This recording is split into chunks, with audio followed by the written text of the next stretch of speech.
Two people can walk into the exact same Goodwill, look through the exact same racks, and leave with completely different results. One person leaves with a cart full of stuff that looks valuable, but sits online for 6 months. The other person leaves with 5 or 6 items that sell quickly and actually make money. Now, the difference usually isn't luck. It's knowing which sections are worth checking, which details matter, and when something that looks good should still be left behind. So in this video, I'm going to show you 10 things that I actually look for when I'm buying inventory at Goodwill. I'm not just going to give you a random list of brand names because recognizable brands are absolutely a good place to start. But the brand is only one part of the decision. The exact item, model, condition, demand, purchase price, and amount of work involved are what determine whether you actually make money. I've been reselling for years, and before I buy something, I'm usually asking myself a few basic questions. What is this exact item actually sold for? How often does it sell? And what will I realistically profit after fees and other expenses? And is that profit worth the time it will take me to clean it, photograph it, list it, store it, and ship it? At a regular Goodwill, where the prices are higher, I'm usually trying to make at least around $20 in profit. That number can change depending on the item. If it's extremely easy to list and ship, I might take a little less. If it's large, fragile, difficult to test, or likely to be returned, I need more profit to make it worth the risk. So with that said, let's get into the first thing that I look for when I walk into a Goodwill. Number 1, outerwear. Jackets are usually one of the first sections I check when I walk into a thrift store. I'm looking for outdoor jackets, ski jackets, hunting gear, workwear, leather jackets, down coats, and technical clothing. Recognizable brands are helpful here. Brands like Patagonia, North Face, Arc'teryx, Carhartt, Filson, Columbia even, and others can definitely be worth checking. But not every item from a good brand is valuable. A basic fleece from a strong outdoor brand might sell for $25 or $30, but a waterproof shell, down jacket, or specialty ski jacket from that same brand could sell for significantly more. And that's why I try to identify exactly what the jacket is. I check the tags for a style number or model name. I look at the material, the number of pockets, the type of insulation, and any other special features it might have. And then I inspect the condition. I check the zippers, cuffs, collar, and inside lining. I look for stains, holes, peeling material, and missing hoods. With waterproof jackets, I pay close attention to the interior because some older materials start to peel or flake apart. A jacket can look great on the outside and still be almost impossible to sell because the inside is falling apart. The main thing to remember with outerwear is that the type of jacket can matter just as much as the brand. Number 2 is shoes and boots. Shoes can be profitable, but they can also cause a lot of problems if you don't inspect them carefully. I'm usually looking for hiking boots, work boots, running shoes, western boots, golf shoes, quality leather shoes, and certain discontinued models. The exact model matters a lot. 2 pairs of shoes from the same company can have completely different resale values. Instead of searching something broad like Nike running shoes, I look for the model number on the tag inside the shoe and search that exact number. You can also use Google Lens. Then I compare it to sold listings in a similar size and condition. Before I buy shoes, I inspect the soles for heavy wear and heel drag. I look inside for damaged lining, missing insoles, or strong odors. I check for separation where the sole connects to the upper part of the shoe. And if the shoes are older, I gently bend the sole to make sure the material isn't dry rotted. That's something a lot of beginners don't know how to check. Some older shoes can look almost brand new, but they fall apart the first time someone wears them. I also consider the size. Very small or very large sizes, they can still sell, but they may take longer because there are fewer buyers. That doesn't automatically make them a bad purchase. I just want to know what I'm getting into before I spend my money. And number 3 is denim and workwear. This includes jeans, carpenter pants, overalls, double knee pants, western clothing, and older work jackets. Once again, good brands are worth checking. But I also look at the style number, the fabric, the country of manufacturer, age, and overall design. Certain discontinued jeans have loyal buyers because people already know how that particular style fits. They may have worn the same model for years, and when the company stops making it, they go online looking for replacements. With older denim, I check the measurements because the size on the tag may not match the current measurements. The item may have shrunk, or older sizing may fit differently than modern sizing. I also inspect the crotch, the knees, pockets, and bottom hems. Some fading and normal wear can actually help certain workwear and vintage pieces, but there's a difference between desirable wear and major damage. A worn-in look might be fine. A broken zipper, major stain, or completely blown-out crotch is usually something I'm going to leave behind unless the item is especially valuable. Number 4 is graphic t-shirts and sweatshirts. This section gets a lot of attention online, but the truth is that most graphic shirts are not worth much money. I'm looking for older licensed graphics, bands, sports teams, racing, motorcycles, movies, television shows, colleges, and unusual designs. People sometimes hear that single stitch shirts are valuable and start buying every single stitch shirt they see. Single stitch can be a sign that a shirt is older, but being old does not automatically make it desirable. The graphic still has to be something people actually want. I check the tag, the graphic, the copyright date, where it was made, and the overall condition. Small holes or fading may be acceptable on the right vintage shirt. Heavy stains, dry rot, or a badly damaged graphic can make the item much harder to sell. Dry rot is especially important to check on older black shirts. The fabric can become weak over time and tear apart with almost no pressure. So I'm pretty careful about stretching or pulling on older shirts, but I do inspect the material before buying them. Number 5 is bags and backpacks. Now this is a section that a lot of people either skip completely or only check for designer bags, which are often pretty faked.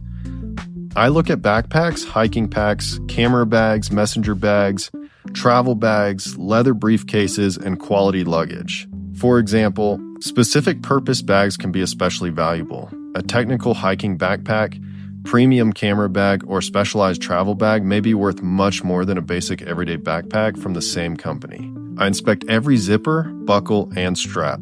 I check the bottom corners because that's where a lot of the wear happens. I look inside for stains, odors, and damage to the lining. And I also check for missing straps or removable parts. And when it comes to designer bags, you need to be very careful. Don't assume something is authentic just because it was donated to Goodwill. Oftentimes, it's the exact opposite. Thrift stores receive fake items all the time. If I'm not confident that I can authenticate something, I leave it behind. One questionable purchase is not worth risking my account or my selling reputation. Number 6 is cameras and small electronics. Cameras and electronics can be excellent flips, but this is another category where you need to understand the risk. I look for digital cameras, lenses, older point-and-shoot cameras, audio equipment, calculators, remote controls, portable speakers, and certain discontinued electronics. The model number is extremely important here. I don't search for something broad like Canon camera or Sony speaker. There's too broad of a spectrum. I search the exact model printed on the item. Then I look at the sold listings and I pay attention to whether the sold item was untested or was it being sold for parts. Before buying electronics, I check the battery compartment for corrosion, because battery corrosion can be a sign that the item has been sitting for years, and sometimes it can completely ruin the electronics. Some other things that I look for when dealing with electronics are cracked screens, missing battery doors, damaged charging ports, and other obvious problems. And then, after reviewing it, I ask myself whether I can realistically test this item. Something might appear to sell for $100, but if it requires a special charger battery or other equipment to test it, the deal may not be as good as it first looked. Untested does not automatically mean broken, but it does mean that you're taking a risk, and that risk should always affect how much you're willing to pay. Number 7 is toys and collectibles. This includes action figures, plush, board games, dolls, older video games, and other collectible items. I'm looking for discontinued products, older licensed characters, sealed items, complete sets, and toys connected to strong fan bases. Certain Star Wars items, superhero toys, vintage figures, specialty dolls, and discontinued plush can all be worth researching. But something is not valuable just because it looks old. Age and value are not the same thing. With action figures, I check whether accessories are missing and whether the packaging is damaged. With board games, I try to determine whether the pieces are complete. A rare board game may look like a great find, but if several important pieces are missing, it could be difficult to sell. With plush, I look at the specific character, the condition, cleanliness of it, and whether it has original tags. And I always check sold listings rather than relying on active listings. Anyone can list an item for $500. That doesn't mean anyone has ever paid $500 for that item. Sold listings tell you what buyers are actually willing to pay. Number 8, home decor, pottery, and glassware. This category can be profitable, but I'm very selective because a lot of these items are fragile and they're very difficult to ship. I check art glass, studio pottery, vintage lamps, brass decor, quality picture frames, unusual sculptures, and certain seasonal items. I look at the bottom for signatures, stickers, labels, or manufacturer markings. Sometimes the identifying mark is tiny, so you need to look closely. With glass and pottery, I inspect the item from every angle. I carefully run my fingers around the edges to feel for small chips that may be difficult to see. I also check for cracks, repairs, and damage around handles, and then I think about the shipping. A glass vase might sell for $60, but if it requires a large box, a lot of packing material, and has a high chance of breaking, I need better profit margin than I would on a jacket that takes 30 seconds to pack. Large and fragile items can still be worth selling. You just need to include the extra time and risk in your decision. Number 9 is sporting goods and outdoor equipment. I check golf clubs, baseball gloves, fishing reels, camping equipment, snow gear, and other small sporting goods. Buyers in this category often search for a very specific model. A random golf club may not be worth much at all, but the right model can be worth good money. The same thing applies to baseball gloves, fishing reels, and camping equipment. I look for model names, sizes, and any other identifying details. I also inspect the item carefully. With golf clubs, I check the face and the grip. With baseball gloves, I check the leather and the laces. With camping gear, I check for missing parts, tears, and damage. And I usually avoid oversized sporting equipment unless the profit is high enough to justify the storage and the shipping. It's easy to get excited because something sells for $100, but then you realize you have nowhere to store it and no affordable way to ship it, and you need to think about the entire process before you buy it. And number 10 is what I like to call boring items with model numbers. This isn't one specific section.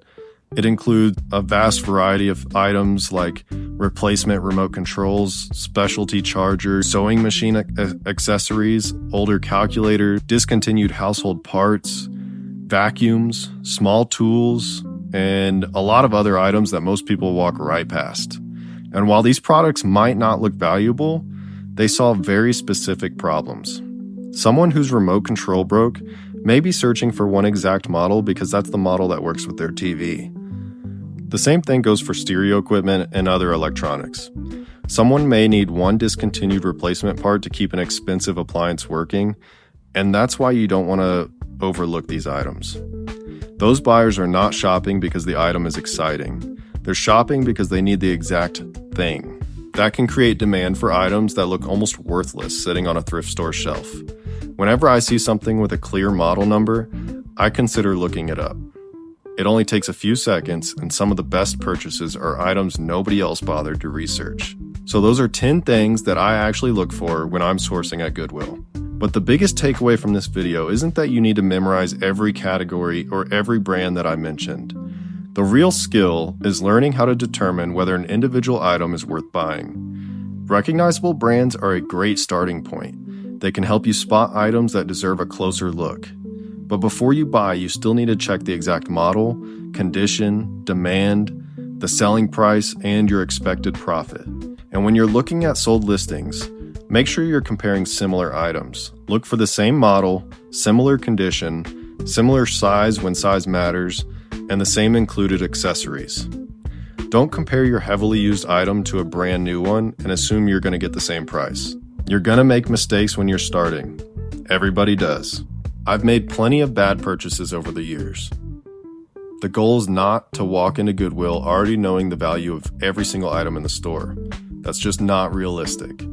The goal is to get better at recognizing which items are worth taking another 30 seconds to research.